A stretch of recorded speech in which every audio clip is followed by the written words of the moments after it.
The Inside Edge Network is brought to you by Fanatics.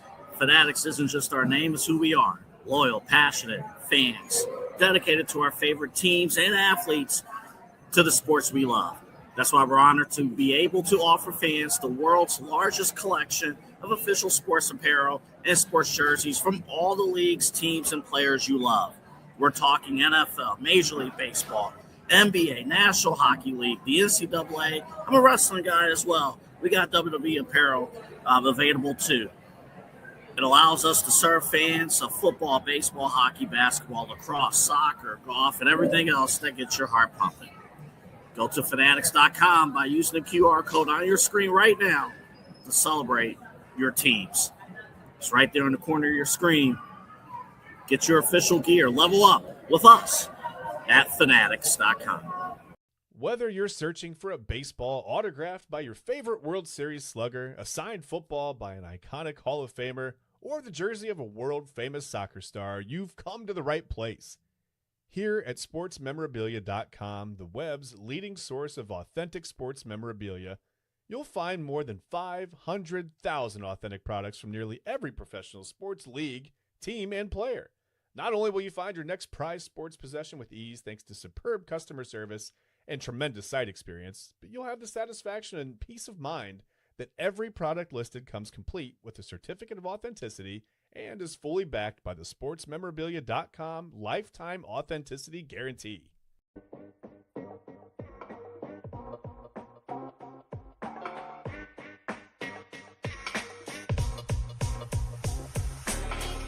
This is Midnight Run on the Inside Edge Network. Here's your host, Anthony Alford.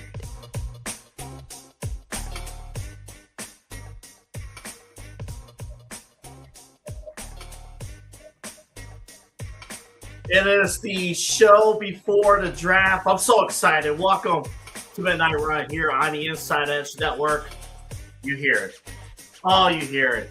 It, as a 34-year-old adult, it is the best sound in the world.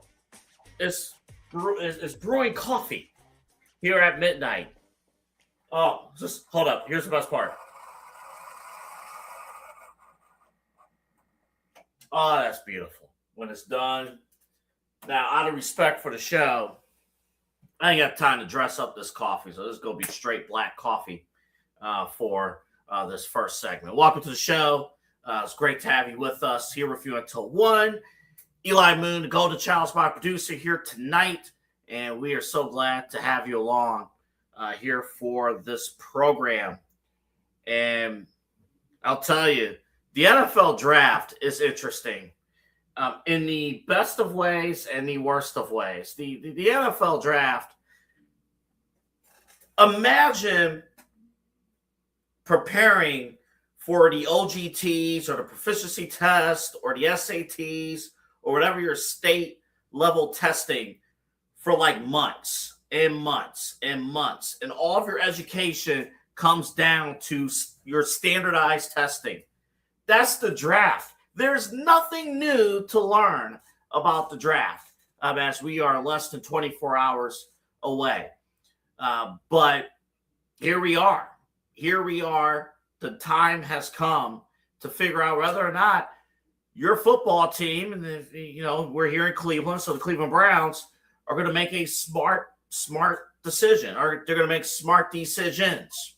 And I think there's a lot of things that goes into how you would deem, would you deem a successful night for the Cleveland Browns, for Andrew Berry. And I think circumstances and perspective matters. Last year, Andrew Berry had that amazing, according to the words of Jimmy Haslam, a pretty amazing draft. Got the Defensive Player of the Year. You got the Defensive Rookie of the Year, excuse me. You finally figure some things out. You may or may not have a quarterback. Who knows? I think they do, but it's questionable to a lot of people. But Jimmy Haslam talked about Andrew Berry's draft. But again, perspective matters. Perspective that you were not a good football team the previous year. I mean, only, 3 wins in 2024. So it's just not a good football team. You had a lot of areas to fill. Now, this past season, the Browns won 5 games. Of course, 3 of those was under Shedeur Sanders, but 5 wins. But here's where things are different. I'm hearing a lot of people. I get it. A lot of people have been studying drafts and mock drafts and stuff. You see right there our draft coverage later tonight, 7:45 later tonight. Ryan Mosser and David Calhoun, they're going to lead our Inside Edge Network coverage of the draft. And they have been studying, and I trust their word.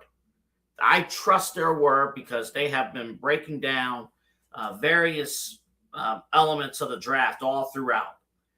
And they're going to take you through it, whatever happens with the Browns, whatever decisions are made, not just with the Browns, but across the National Football League. Also remember, right after the draft coverage, I'll be here for Midnight Run tomorrow, right after our draft coverage. I'll actually be joined, by the way, by Chad Bryant and TK Dandridge. Fun fact, the first 3 faces you saw on this network will actually be with you for the post show tomorrow with a special Midnight Run, Cavs post game plus draft and recap. But perspective matters. And here's the real deal. You need to figure out if you have a franchise starting quarterback this year. You need to find out if he's on your roster this year.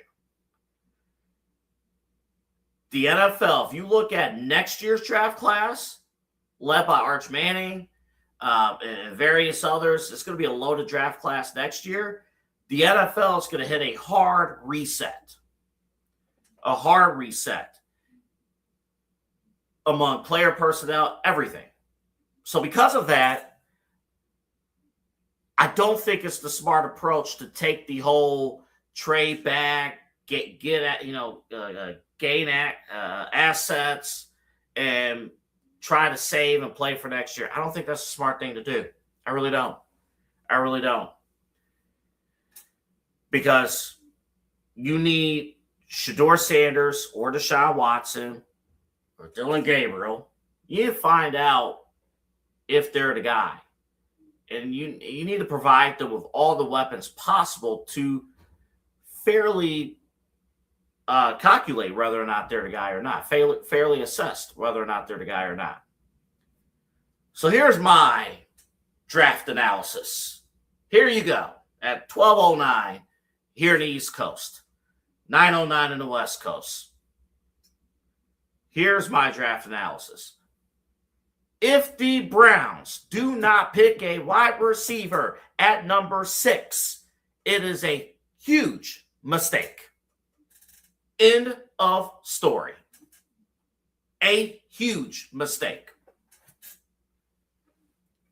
You can't tell me that you enjoyed the wide receiver play from this team over the last several seasons.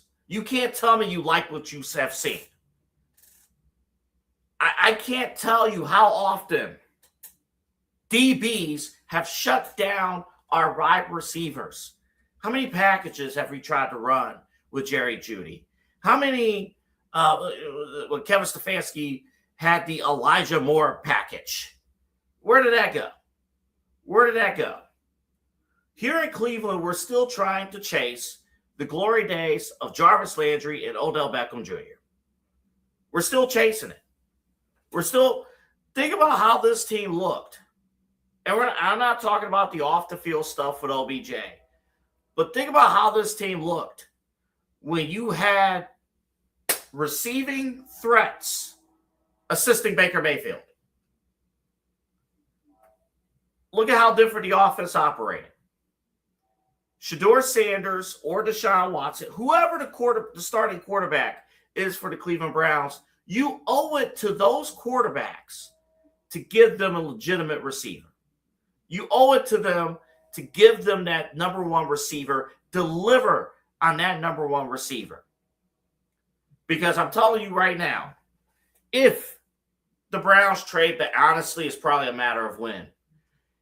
If or when the Browns trade back, all of your dream wide receivers that you want are going to be off the board. They're going to be off the board. And Andrew Berry, the one position that Andrew Berry has never been able to figure out is the receiving corps.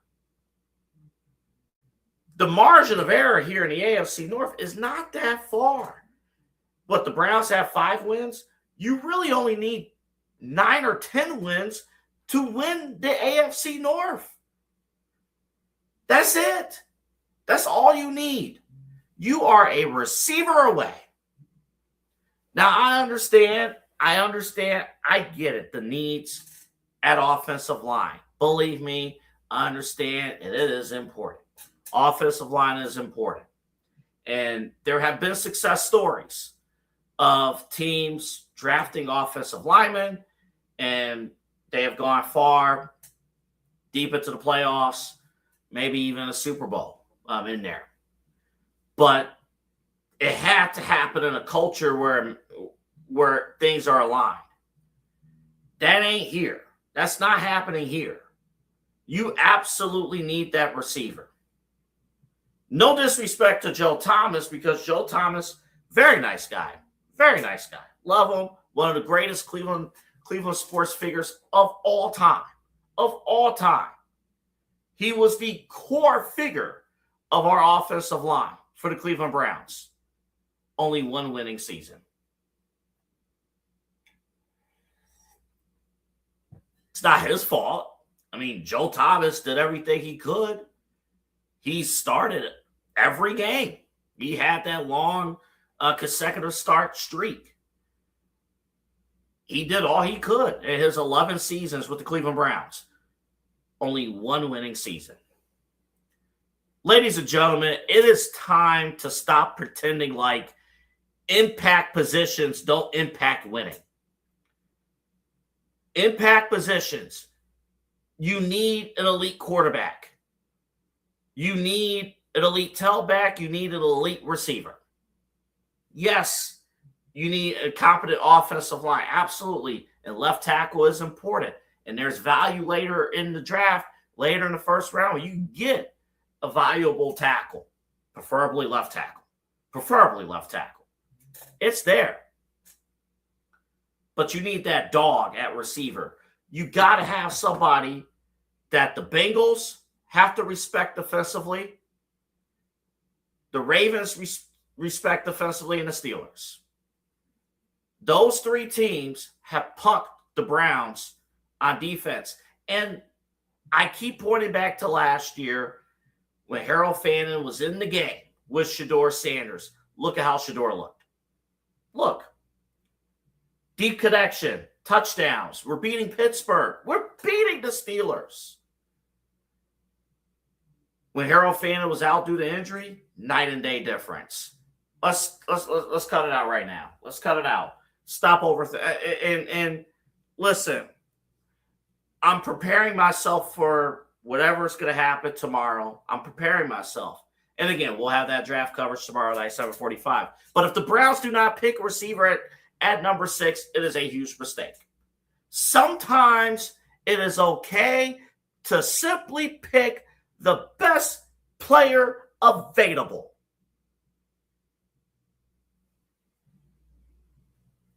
What's wrong with that? I'm sitting here about to pull my hair. What is wrong with picking the best player available? Cardell Tate is ready to dominate for the Browns. He's ready. He has to just go right down the street. Cardell Tate's ready to dominate for the Browns. If you decide you want to get Tyson, hey, his brother's already here. Make it a family affair. You got dogs at receiver. It's there. Don't miss out. Because I'll tell you right now, I understand the strategy with Andrew Berry and trading back. I understand that strategy is what it is, and it worked last year. We ain't got that kind of time. And I don't care what Andrew Berry believes. I don't care what the front office believes. I don't care how much rope the Hassel's have given Andrew Berry. This is one and done right here for the Browns. 2027 is a hard reset for the entire NFL. If we are coming away with only 5 wins at the end of this season, 6 wins, it's going to be a new day. The whole traded back day for what? What is it going to do for you? You're going to be unemployed. You're going to be out of a job. And then you're going to be talking to me about joining the Inside Edge Network, which will take you in. But come on. It's time for the Cleveland Browns to pick the best player available. And the best players available is that dog at the receiver position. But no matter what they do, we'll have the draft coverage for you tomorrow night, 7:45, right here on the Inside Edge Network. We'll take you through it. I'll tell you what, man, I'm just bracing myself. I thought Christy on Jersey Chasers, I thought she mentioned something phenomenal earlier today on Jersey Chasers. She's like, I'm not going to have anything near me because if they draft a lineman, I'm going to throw something. Come on. I get it. It's probably the best thing to do. I've seen it. I get it. But it is what it is. Well, no matter what happens, whether you like what the Browns do or what they don't do, or they trade up or trade back, you should never trade in anything for B.A. Sweeties. B.A. Sweeties is phenomenal. B.A. Sweeties is the perfect. Think about what's happening tomorrow. Think about your day tomorrow. Then you're going to have to work. You have to do what you, or maybe you're off tomorrow. Maybe that Thursday, you mapped out Thursday. Like, this is the big day. I'm going to have a draft party. I'm going to be ready to go. And maybe on the side TV, I'm going to have the Cavs and Raptors. Boom. Well, you need popcorn, right? You need candy. You need, sodas. You need all that stuff. B.A. Sweeties has you covered. Interstate 480, the Ridge Road exit. Make a left on Brook Park Road, and you will see a giant lollipop. There's the address, 6770 Brook Park Road in Cleveland, Ohio. I think when I do this read, I forget to say the 0. So 6770 Brook Park Road in Cleveland, Ohio.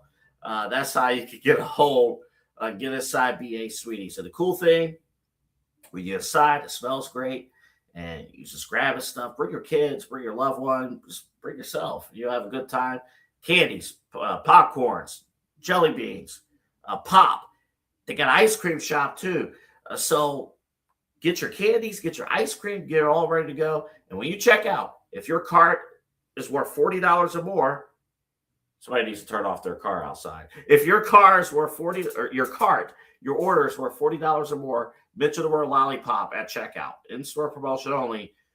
They will take $5 off of your total order. Again, the baseline is $40. You mention the word lollipop, they'll take $5 off of your total order. I'll tell you, it's no better time. You got the draft, you got Cavs Raptors, the Guardians. There's a point I want to bring up real quick when we come back from break. You got the Guardians and Blue Jays. It's like the Guardians and the Cavaliers that follow each other this season. I got a crazy stat for you when we come back. Also coming up, a little bit of a fun conversation. Let's have some fun. What if Arch Manning actually declared for the draft this year? Would the Raiders pick him or Fernando Mendoza at 1? And then I got a follow-up Browns question for you as well. Plus, we haven't really talked much about the overview of the NBA playoffs. We'll do that when we come back. We also got Unpack Wednesdays, including the government stepping in and saying they want a 2014 college football playoff. How you feel about that? And an interesting wrinkle in the WNBA schedule. What if I told you right before your playoffs, your league is going to take a 2-week break to participate in a tournament. That's what's happening in the WNBA. We'll talk about that full show for you here on Midnight Run, back after this.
Clean energy, bold flavors, no jitters. See why people won't shut up about Dubby. Clean energy, no jitters or crash. Helps you lock in and focus. Over 15 absolute fire flavors to choose from. Visit Dubby.gg and use promo code InsideEdge10. Mosser Moments Photography is a husband and wife wedding photography team based in Cleveland, owned and operated by Ryan and Hallie Mosser. For the past 10 years, they've captured more than 100 weddings across Northeast Ohio and beyond, always working together as a true two-person team. Their style centers on authentic, emotional storytelling, documenting the real moments between two people in love and creating images that feel natural, comfortable, and true to the couple.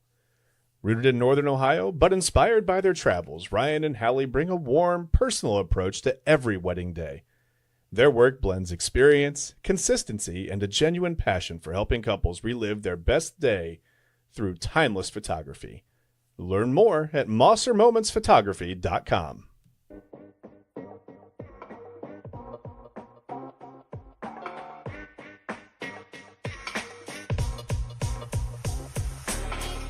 This is Midnight Run on the Inside Edge Network. Here's your host, Anthony Alford.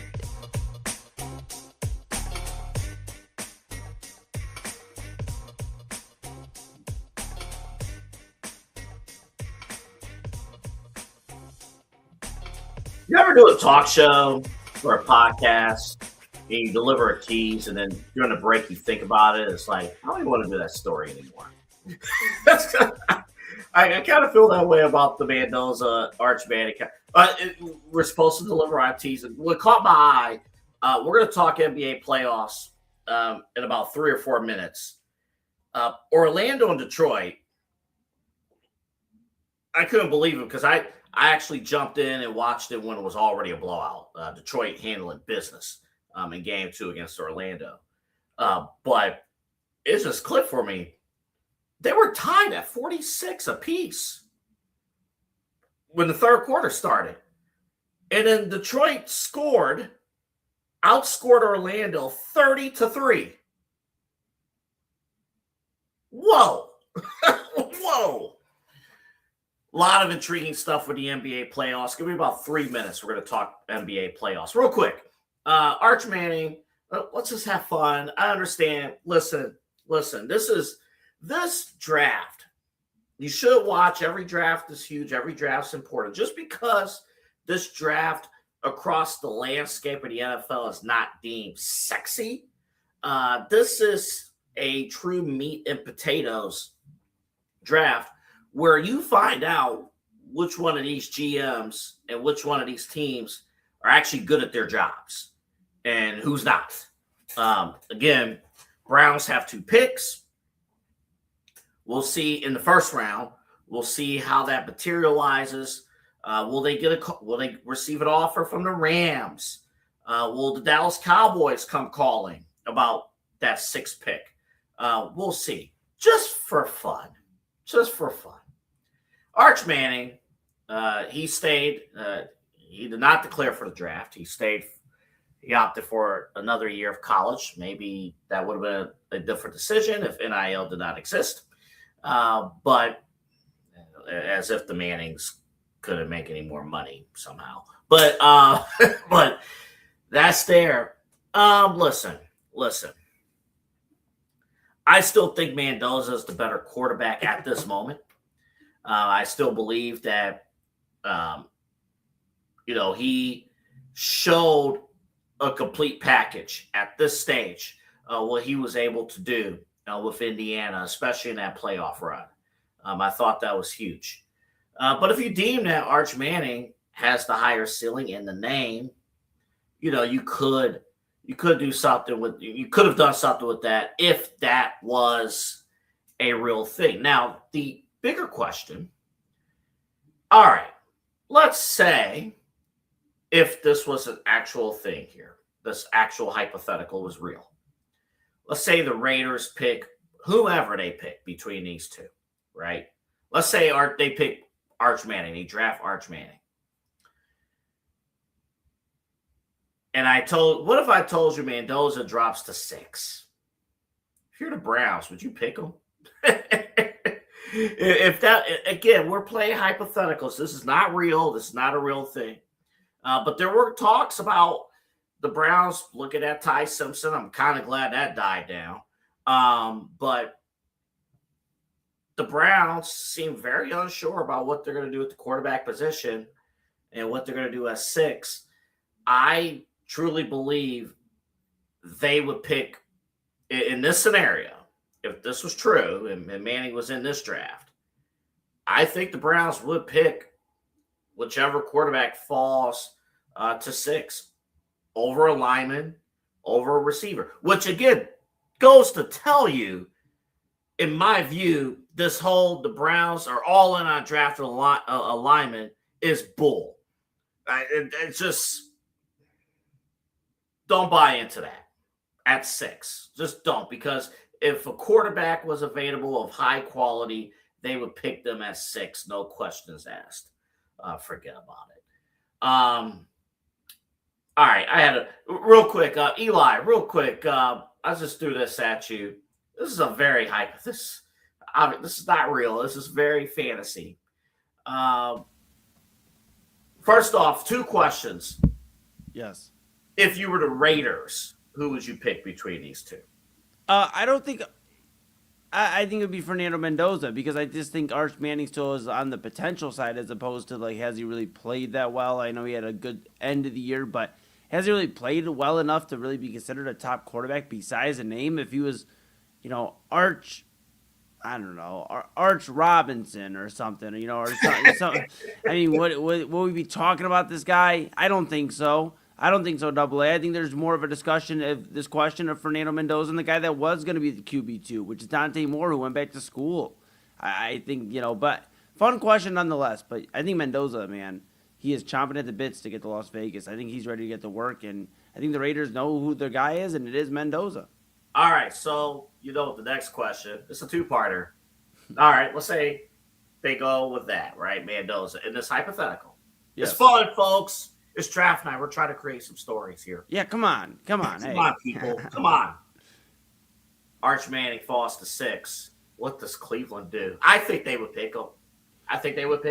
They would pick him. Jimmy Haslam loves Tennessee, and he loves anything surrounding Tennessee. And Peyton Manning has a tie to Tennessee, so you know what? They'll take Arch Manning. And that makes 0 sense in the world, and that's why Jimmy Haslam would do it. But yes, they would take Arch Manning at 6. They would 1,000%. But luckily, we live in a world where it seems like tomorrow night, if the board shakes the right way, it seems like me and you are on the same page. Carnell Tate. So I mean, that seems to be the right move is Carnell Tate. Chad and I talked about it on prime time right before you. And I think you're sharing the same thoughts. It's got to be that wide receiver 1. If they think they can get Jordan Tyson at 12, okay, make the trade back, but he better be there at 12. I don't think, and that's my thing. I don't think a receiver that they want, a top tier receiver, is going to be there at 12. I mean, could you go back in 9 if they traded back to the 9th spot? Maybe one was still there. I think the 12 is the value because of Dallas having 20 as well. Them being able to secure another first rounder out of it is what appeals to the Browns. But the only way I do it is if Jordan Tyson's the guy at 12. I'm not doing it to go get another lineman. If you think you're going lineman, you might as well just draft one at 6 and just disappoint us, us wide receiver people already. Don't make us wait a few more picks and a few more commercials and a few more Roger Goodell walking up to the podium. Just get it over with, man. But hopefully it's Carnell Tate, Double A. Hopefully. I do have a Roger Goodell point real quick, and then we'll talk playoffs. This actually relates. Roger Goodell has embraced being a heel at the NFL draft over the years, would you say? He sure has. And he's a good heel. Another former commissioner, the late, great David Stern. David Stern used to milk the crowd. Yeah. At Madison Square Garden. He would, you suckers. Your team sucks anyway. Keep booing. I love it, bro. I love it. I can't wait to see how Goodell reacts tomorrow. Does Adam Silver need to embrace? Does he need to make a heel turn? Because Adam Silver, he has been the baby face at these drafts all these years, but I can't. It's hard to envision Adam Silver as a heel after all those years with David Stern, but I think enough time has passed. I mean, Silver's been there for over a decade. There are some who don't like him at all. I think he does get a little bit booze now with these drafts. But Adam Silver as a heel, the presentation, it would be a little. It seems awkward. I don't know if he can pull it off. No, and he shouldn't. You got the NBA gambling situation going on right now, the investigation. You got the arguments over the 65-game threshold. You got arguments over the All-Star game, and if they're trying hard, he asked Rob Ruzicki on Main Event Sundays here on the Inside Edge Network.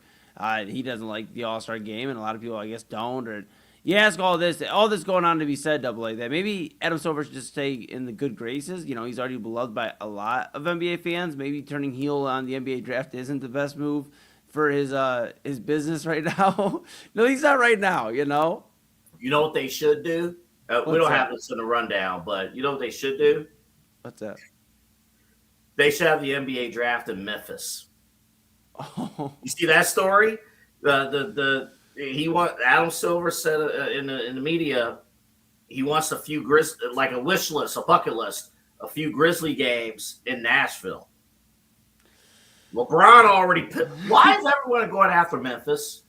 LeBron already pissed them off. Now Adam Silver's pissing them off. Like, what has Memphis done to corporate America for everyone to turn on them? I couldn't answer that question. Poor Memphis, man. But hey, Nashville's like, hey, we'll take it. We're getting love by way of Memphis getting, some shade. I mean, crazy times we are living in, pal.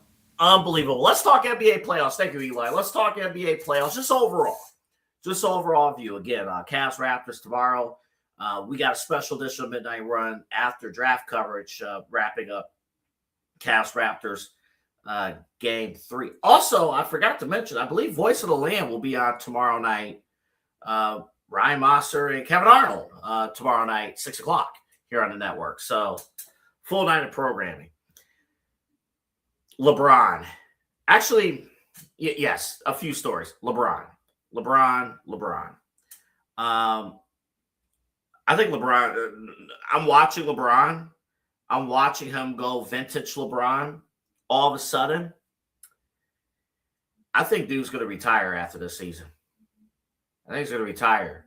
I think this has a feel.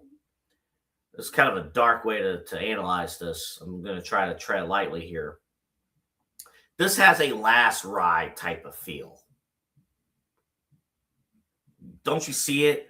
LeBron's moving a little bit quicker like the old days.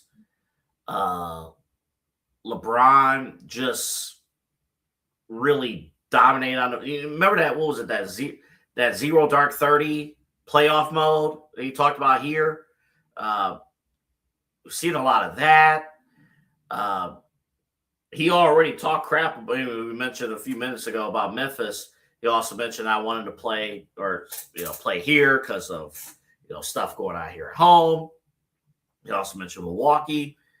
It almost has a feel of that all-time great veteran who could go several more years if they wanted to, but it's like that extra burst. I don't know how long this will last in this playoff run with LeBron. I hope I'm wrong, because I think LeBron could play for more years, but the speed is different with LeBron. And I don't know. I just get I have a weird feeling. I have a weird feeling that this is the last playoff run for LeBron James. I think retirement is about here with LeBron. But until that time comes, enjoy.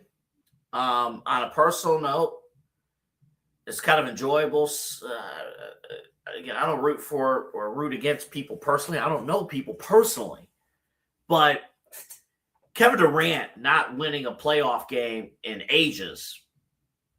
Kevin Durant not having much postseason success since leaving Golden State and stealing championships away from Cleveland, by the way. Kind of feels good. I hope they get swept. And also a little sidebar, even though we don't talk about this as much. The Houston Rockets they're not looking good in the last couple of years in the playoffs. Remember last year, the reason why they acquired Kevin Durant in the first place was because they needed to get over the hump. I believe in the first round last year. And last year, Houston was like the second seed, and they couldn't get past the first round. And then this year, they have kind of a favorable matchup against the Lakers. And they look like they kind of don't belong. Now, again, it's 2 games in. See what happens when the series goes back to Houston. I mentioned it a couple minutes ago, Detroit. I know fans were worried after that first half, but the third quarter, we here. And we got a series. Now, the dangerous part is that Orlando did steal one in Detroit, and role players typically show up at home. So the Magic, let's see what happens Saturday afternoon for Game 3. Their role players are going to arrive. They're going to show up, kind of ball out. And we'll see kind of how that plays out. I think the Nuggets Timberwolves series, I really like what I'm seeing there. I told you, and you guys know this, that Western Conference is going to be a dogfight. You look at a path, right? Oklahoma City is going to sleepwalk their way to the conference finals. But you have San Antonio and Portland, and let's keep an eye on Wemby, right? I thought Autumn on Jersey Chasers made a great point earlier tonight. An NBA concussion is not just a regular concussion, if that means anything. You're talking some time. So you got to make sure Wemby is in the right mindset before we get back in. I got more playoff thoughts. Let's take a quick break. I got more playoff thoughts coming up on the other side of this break. And also some oddities with the WNBA schedule that I kind of want to throw out. Because I'm like, really? Really? This is what we're doing? But I got a few more thoughts on the playoffs. But I want to get to that Western Conference. Also Hawks-Knicks. There's so many things that I still need to address with the playoffs. I'm Anthony Alford. Thank you for tuning in to Midnight Run. One more segment to go. Oh, and the workout of the week. If you have a comfortable seat, it might give away what it might be. Back in just a moment.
This is Midnight Run on the Inside Edge Network. Here's your host, Anthony Alford.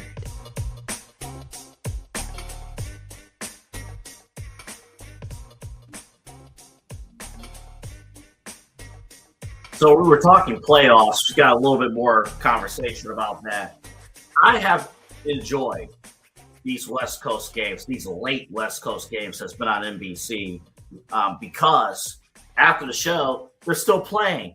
And then I've never watched the Tonight Show at 1:30 or 2 in the morning before live in my life. But that's been cool. And when this show ends, I have been lighting up these last few nights the rest of this candle. This is Alley Rose Fragrances. You've been seeing the commercials. Smells good. Smells phenomenal. Man, just spread it all around. Light it up. I got another order on the way. It's going to be here this weekend. But the full spring collection, AlleyRoseFragrances.com. You can definitely check them out. It's a great gift. And if you're a first-time customer, use the promo code InsideEdge20. Use the promo code InsideEdge20 if you're a first-time customer. And here's my advice. Stack up that cart, and it's 20% off the entire order. It's not just one item. It's really, really cool. Every single person needs to have a good-smelling home. If your home smells like trash, it's because you don't have Alley Rose Fragrances candles in your home. You smell what the rock is cooking? No, I'm kidding. But get the Alley Rose Fragrances. Get the candles. If you have a special woman in your life, they also have on the website body mist as well. So check it out. My friend Allison, she personally handcrafts and makes these herself and sends them to you. And they last. You go to the competitors, you might have a candle that's good for 2 days. This lasted over 3 weeks. Just incredible in terms of use. And I got the last bit of use out of this candle during these West Coast games. Our buddy from Main Event, Rob Rizicki, chiming in. Look at his comment because it's about the Cavs and feeling pretty good. Boy, he's smashing that profile photo. But yeah, the Cavs are the only team in the East that has won both their games. I like where they're at. Yeah, definitely. I think all of us are lockstep of, man, the playoffs have been crazy, but thank goodness the Cavaliers handle business at home, essentially taking the soul away from the Raptors. Now, again, my expectation tomorrow or later tonight, role players show up at home. So Toronto, you're going to get that last burst of energy. I think this is kind of surface level, but this part is important. Those first 6 minutes of the game, Cavaliers are going to have to withstand Toronto because they're going to come out hot. Brandon Ingram is beginning a ton of criticism among Raptors fans. So I expect him to be aggressive tomorrow night. How can the Cavaliers withstand that? That's going to be very telling because what you don't want is for the Raptors crowd to get hot. You just don't want that. Couple other quick things because Rob brought up a great point about the East. CJ McCollum, hey, welcome to the playoffs. He showed out. The Hawks came back in game 2 against the New York Knicks, stealing one in Madison Square Garden. Yeah, the same Atlanta Hawks team that. What do you think of when you think of the Atlanta Hawks? You think of, in the past, you think of Trae Young, but recently, play-in, right? No. Atlanta Hawks stealing a game from the Knicks, and then the Sixers stealing a game from the Boston Celtics. If you do not have a Peacock account, you were probably looking at the score and saying, like, wait a minute, what? And then Philly went on a late run against the Boston Celtics. The Celtics are in a very interesting position. It is unlike the West, which is like a dogfight, which I was mentioning before. Nuggets and Timberwolves, that's going to be a dogfight. And then we don't know what's going to happen with San Antonio and Portland because will Wemby be cleared? When will he be cleared? Is he going to be cleared at all in the first round? So the West is a dogfight. But the East, everyone expects the Boston Celtics to win the Eastern Conference and go to the NBA Finals. When you have that kind of pressure on you, where it's like the Celtics are heavy favorites, and then, okay, the Knicks, and then maybe the Cavs and Pistons. These first-round games are very tricky. How do you go in? I'm not going to say they're not motivated, but you're going to get Philadelphia's best shot. I thought my buddy Anthony Lyman made a great. I didn't realize this until I kind of watched back the highlights.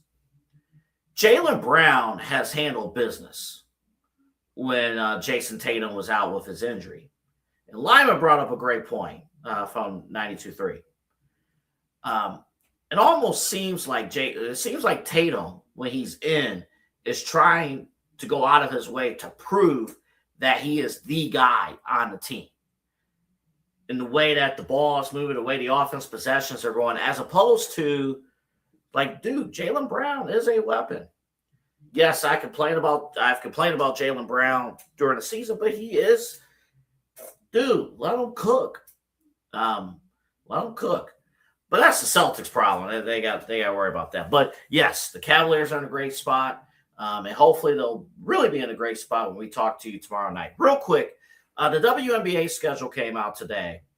I've noticed two things. Number one, 44-game regular season schedule. The WNBA has 3,000 television partners. And somehow, some way, shockingly, the Indiana Fever, home with Caitlin Clark, all 44 Indiana Fever games are nationally televised. Now, nationally televised means ABC, ESPN, CBS, NBC, Peacock, ION, Prime Video, NBA TV, Inside Edge Network. Okay, I made up the last part, but that would be nice too. You can add a 45th game. But every game is nationally televised. That's not shocking. What is shocking, I looked at the schedule. I'm like, okay, weeks. Oh, okay, there's a 3-week break between late August and then mid-September. And I've looked at different TV schedules, it's the same breaks, what the hell's going on? The WNBA is pausing for a FIBA break for international tour, women's tour. Now, we don't have much time to get into the nuances of the FIBA World Tour basketball tournament that the WNBA is allowing their players to get out of. And again, it's the WNBA.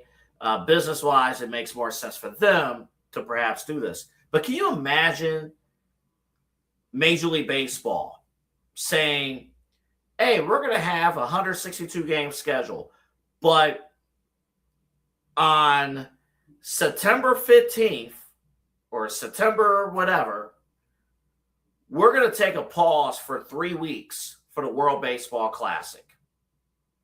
In September, in the middle of pennant races, and then we'll come back for the final week of the regular season. Can you imagine that?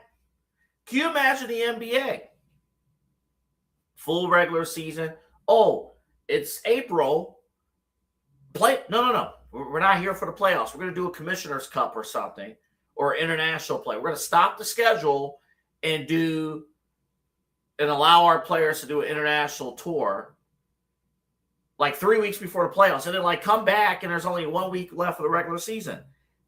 That made absolutely no sense. No sense. So I get it with the WNBA. Part of it is probably with the CBA, and they had to kind of rush things. But that's kind of bad. That's horrible. I don't like that at all. I don't like that. I mean, that's awful. You have a regular season to finish out. I don't know. I don't like that. Workout of the week. We have a special show tomorrow, but it is Wednesday. So workout of the week. It's the bicycle.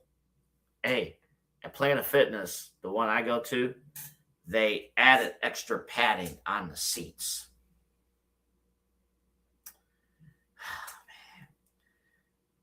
When I've tried to bike in the past, I've gone to other gyms, I've tried to bike in the past, and it feels like the moment I sit down, I have to piss. And I'm like, dude, come on. At least here, padding, I'm not looking to be comfortable, but my butt needs to be secured. The bike is the workout of the week. Your butt needs to be secured tomorrow night or later on tonight. 7:45, our draft coverage. Ryan Mosser and David Calhoun leads our coverage. Chad Bryan will be our executive producer. Commissioner's Couch Podcast. They do a great job with fantasy football and have been studying all aspects of the NFL draft. They will have you covered later on today. Please support their show, their program. They do a great job. And then also myself, Chad Bryan, TK Dandridge. We might get a special appearance from Eli Moon later on in the show. A special edition of Midnight Run to recap it all immediately following draft coverage. And again, we lead off with Voice of the Land. So many programs and stuff. We didn't even get into the Friday stuff. Myself and Kyle Cordell, we got to do a WrestleMania reaction show. We got Mike Check Take 2. We got Real Talk with Papa Moon this weekend. We have so many things to get to. But thank you for supporting us here at the Inside Edge Network. Go to our website, InsideEdgeNetwork.com. We have a merch store, so support us. We're all grassroots. We are Cleveland's digital leader for sports, entertainment, and mental health discussion. For my producer and co, Eli Moon, the Golden Child, and for our entire team, Anthony Alford signing off. Have a great night and go to bed. And that's true for Andrew Berry. Do not overthink this draft. Pick a receiver. Don't suck. See you tomorrow.